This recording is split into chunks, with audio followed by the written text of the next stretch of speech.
Hello everyone, welcome back to another Riley's Playtime video. We are currently at 75 subscribers, and I wanted to say that I guess I'm going to have to do a face reveal soon, because if we hit 100, I'm probably going to do a face reveal. Not that it really matters, I'm ugly anyway, so who cares. I can't think of anything beyond that. My dog just sneezed. That would be interesting to do for you guys. I don't really want to do a giveaway at 100. Nor do I really know how to go about doing a giveaway, so we'll save that for maybe 1,000 or later. And if I did give something away, it would just be an Action Force figure for free, but I don't really want to do that right now because they're dear to me. Other than that, this is of course the Eclipse review, and we'll get into her in a second. I currently have finished watching the 3POA podcast with Articulated Ninja last night, and that was a hilarious trip, but also very informative. So it looks like we're definitely getting more stuff in spring. I'm pretty sure we're getting a new figure revealed at Valaverse, which I cannot go to, or I will not be going to. So I guess look forward to that. I hope it's not exclusive. I wasn't for sure.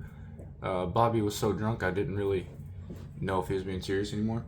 But I hope it's not an exclusive to Valaverse. Hopefully it's like a Valaverse early release type thing, where like you can get it early from there instead of that being the only way to get it. And we also got some more news about other stuff, so if you guys haven't seen that, go ahead and check that live stream out. It was hilarious.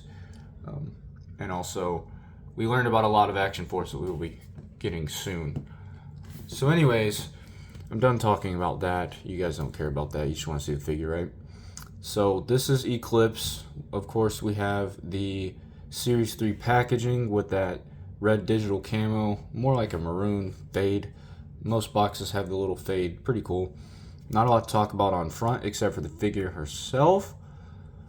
She is still packed the way the rest of Series 3 is, which, if you didn't watch my other videos, I am not fond of. And just looking at her, she looks to be pretty much, if you ignore her character-specific head sculpts and the scarf, she's just a repackaged Steel Brigade. So I guess if you have a Series 3 Steel Brigade and you don't have an Eclipse, don't feel too bad, because they're almost the exact same. It's just a head swapped character. So here is the Action Force side. Of course, the logo's right there. Top of the box is same as always, and the bottom of the box is no children under 5. And then we have our We have the art side of the box, which is in the same art style as the rest. I learned this. I didn't realize that the Action Force logo was only on the Action Force team figures. So she's Series 3 number 1 in that beautiful sort of teal color, and she is a member of Action Force. And here is her file card in the back of the packaging, similar to the rest of the series as it should be. Her file is fairly interesting. I believe she is the first foreign character in the Action Force team, and maybe in the whole line. I do appreciate the big file cards. Eventually I'm going to be cutting all my action points out for the action points mail-in thing, which apparently is also going to be revealed at Valaverse, which whoever goes there will be able to get theirs. So bring your action points to Valaverse if you're going. So yeah, I didn't realize that like Pandora was the only villain in the wave based on the little symbol, the Action Force logo there. She did not have that on the box, and then I read all the boxes, and I was under the impression that Killswitch for some reason was a member of the cavalry because of the gray and red color scheme. But that's enough talk. Let's go ahead and open her up. I'm not going to enjoy this unboxing process, but good thing you guys get to skip it. And here she is, all opened up, and in a very sort of, I can't think. She is posed slightly is what I was going for. I'm not cutting that out. Anyways, if you have a Steel Brigade or any other Series 3, most of them are they're all the same mold, which makes sense because you want to always reuse your molds.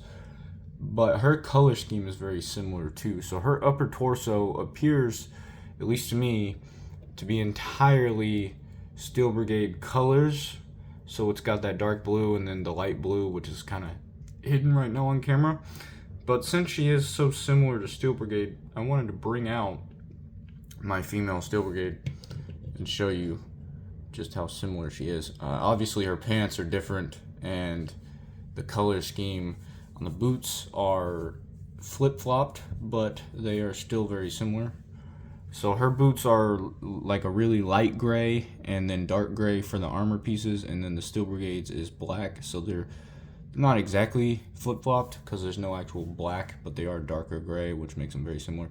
And I also didn't realize, and you guys probably wouldn't know this based on my camera angle right now, is there is a ton of, well, not a ton, but there's a little bit of weathering, which kind of looks like everything they're wearing is metal. So there's a little bit of weathering right there at the bottom, some scratches, I should say. And then, of course, some of it's going to be covered up by the scarf, but I wanted you guys to have that on. Her head popped off really easily. The rest of the joints are fairly tight, and I felt like I was going to break the wrist when I put the fisted hands on, since they come with the trigger hands out of the box. But she is literally reuse of the vest from Steel Brigade, like this, just basically a repaint of Steel Brigade with a head swap. Even the MX-9, which I'm getting a little tired of. I'm not really complaining about reuse of the weapon. I understand why they do it, but I just don't really like the look of the MX-9. I don't like the way it fits onto the characters. It would be cool if we could get like a different weapon for a lot of them, but we've seen this on just about every Action Force figure I own. We've seen it on the normal Steel Brigades, on I think only like 3 or 4 of Action Force that I have doesn't have an MX-9. Besides the normal troops that of course don't come with one. So yeah, most of the name like core figures have an MX-9. It's a little odd to me. I guess that's the Action Force standard sidearm. I do like this. I mentioned in my last review the little magazines there that are not removable. These ones are, and then the one in the weapon of course is removable. I like they painted the buckles there. I think Steel Brigade has a lot less paint apps. She does still have some scratches there that you can kind of see them flaring on the chest. And then these are the same scratches. So it's a completely reuse. She's gonna fall. That is one complaint I have with the females, is they tend to want to not stand up as easily. I don't know if it's because their center of gravity is a problem with the torso being chiseled out and the legs being thinner. It's probably just the legs being thinner and maybe the shoes or the boots being smaller, but they don't want to stand. Like I don't know. It also doesn't help. The drop down hips kind of make it feel a little less secure too, so you might actually want to use your stance with these this series of figures.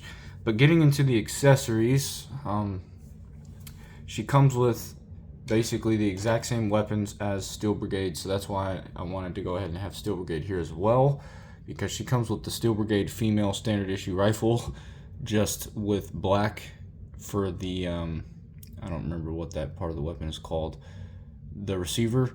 And then on the normal Steel Brigade one, it's not black. The whole weapon is tan, and then the scope is black on that too, so it's a little bit different. The magazines are of course black instead of silver, which is slightly nice, I guess. I like a little differentiation. She comes with the same knife as all Steel Brigades. We've seen it a bunch. It has paint app, or not really paint apps, but it's, if it'll focus, it's two-toned. There we go. So at least there's more than one color on the knife. And then the last accessory she comes with, besides the extra hands and the stand, is the alternate head, which is fully covered up, which makes sense since if you read the file card, she spent a lot of time in the Middle East. The eyes on that, she looks like she has cat eyes. They look a little off. The eyes on that look fine though. I do like this color scheme. As you guys know, I'm a fan of teal as well. So this sort of let's move Steel Brigade. What is it called? It's more like a, not really a tan, but it's almost like a sandy color, of course. That's what I was going for. Sort of a sandy color, and it is textured. You can see that there. There's a lot of texturing on it. And I'm sure that would look good head swapped. I don't really want to swap the head right now. I like the look of actually seeing the character's face. I kind of wish she would have came with a helmet to go with this look, so you could put a helmet and this on instead of the full headscarf. I'm not sure. I don't really have a helmet nearby to see if it would fit with that hairdo that she has.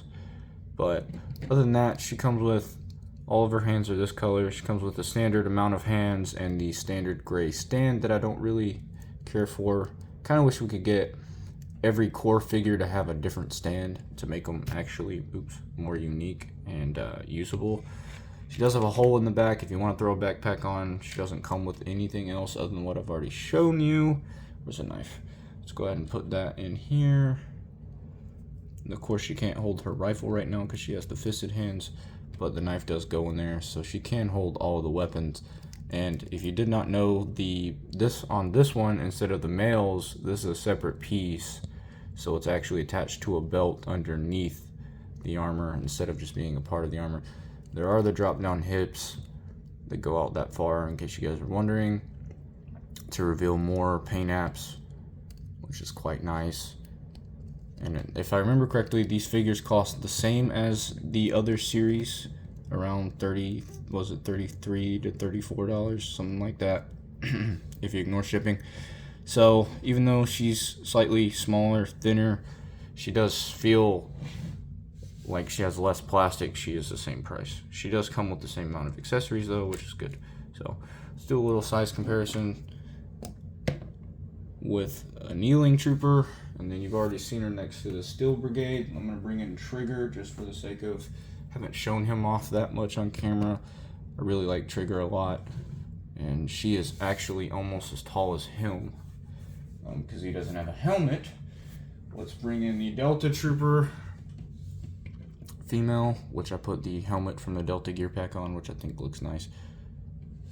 So yeah, so while I talk about some of the things I dislike, you guys can get a better look here. So I don't really care that they reuse the same body and everything. I mean, I know realistically speaking, none of these women would be the same, or none of the guys would be the same build, but so that's fine. What I do have a problem with it right now, at least on Eclipse, and so far all of the figures I've opened have their little mold defects that are just minor. I haven't had any breakage or anything, so I can't talk about that. But these two troopers have the defect on their ears, where their ears would be sort of their jawline. I noticed it, where is it? Somewhere on this arm. Oh, here it is. Let's see if yeah, right there where the joint is. It's sort of just messed up plastic. And I'm sure there's more on the figure somewhere else, but right now that's the only spot that I noticed, so I can't really hate on it. But yeah, as Articulated Ninja said, she is the sleeper of the line. I like her color scheme. She's a little different. She fits more in with Desert Rat rather than the green and the black from the other troopers. I like that all of the figures in this wave are differently, and once I get done with this, I'm gonna go ahead and record the rest of the videos, since I have 2 more to record, Pandora and Kill Switch. So you'll get to see a size, or not a size comparison, but a side-by-side comparison once I get done recording all their individual reviews. And she looks mean with fisted hands. I think this is how I'm gonna display her. I might take the sidearm off though. But anyways, my final thoughts on her. She is pretty good. I like that she's not, like, even though she's a repaint pretty much, she's not exactly just a head swap. Of course, I already said I like the color scheme. I like the color of this, the armor that is the same as the Steel Brigade is sort of a different color. On the Steel Brigade, it's gray, and on this, if you can tell on camera, it's slightly bluish to kind of contrast with that scarf teal color. And then the tan on the legs. So if you want to kit bash some desert troopers that are females, you can go ahead and steal her legs. In the future, I'm sure we'll get female desert troopers, as we all know that the desert trooper is coming, and I will be buying at least 2 of those. I don't know why I'm obsessed with green and tan, but I'll be buying 2 of them at least. I want to get one more of these girls over here, but that's a story for another day. So anyways, I'm gonna wrap this up. We're 15 minutes in, and I feel like I haven't said much, but I'm not having a great day, and I wanted to do something a little fun and just kind of brighten my mood up, because I enjoy talking about these figures, and Action Force is my favorite line at the moment. So that is pretty much my review of the Eclipse Series 3 figure from Action Force, and I hope you guys are enjoying my reviews, and apparently some of you are, since you keep subbing for some reason. If we hit 100, like I said, I may do a face reveal if that matters to anybody. And by face reveal, I don't mean just show my face for a second or two in a video. I mean, like, I might start making videos with my face more if we hit 100 subs. Like, I might talk about things ahead of time, maybe at the end or the beginning of the video, that's actually me with the camera flipped around, and then we'll get into the figure like we are doing right now, and then maybe back to me. I don't know, kind of like how some of the other YouTubers I've seen do it. I'd name a couple, but I don't remember all their names. So yeah, I've seen a couple people doing it like that. Specifically, if you're Action Force fans, you know, Analog Toys does similar things, crazy videos that are kind of fun. And I want to do something a little different. We're all trying to do something a little different, but no one knows how. So anyways, that's my speech and my video. And I know I was going to end this a second ago, but now I'm actually going to end it. So thank you for watching.